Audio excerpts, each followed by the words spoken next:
This week, historic flooding in Vermont and soaring heat in several states. Meanwhile, concerns on Capitol Hill that a federal disaster relief fund will dry up as early as next month. Washington correspondent Jackie DeFusco is live with us this morning on how lawmakers are responding. Jackie. Hey, Gabriella. Lawmakers say that federal assistance has exploded over the last decade to help Americans recovering from disasters. But some argue it's not sustainable.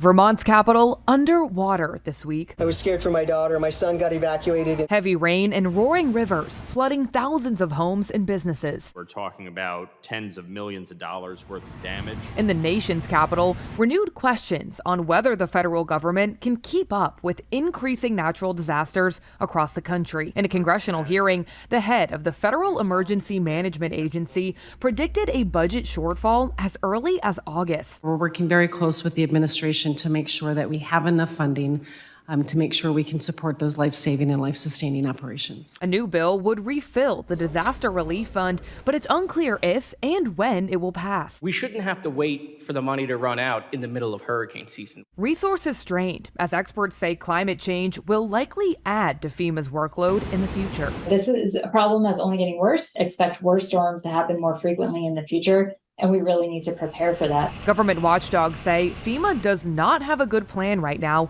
to reliably fund mounting recovery projects long term. FEMA has hundreds and hundreds of open disasters that they're funding recoveries for, and all that money just adds up over time. So I think the question becomes, is this sustainable for the long haul?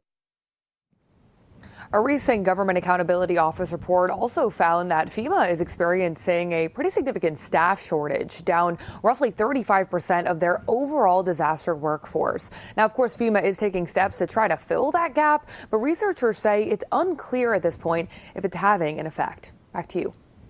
Well, Jackie, FEMA's workload could get even bigger with a new bill. Yeah, that's true. And this also comes as many states around the country are experiencing extreme heat throughout the weekend.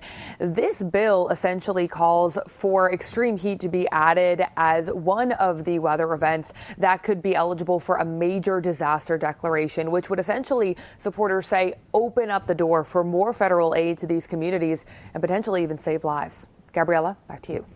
Jackie DeFusco reporting for us live in Washington this morning. Thank you.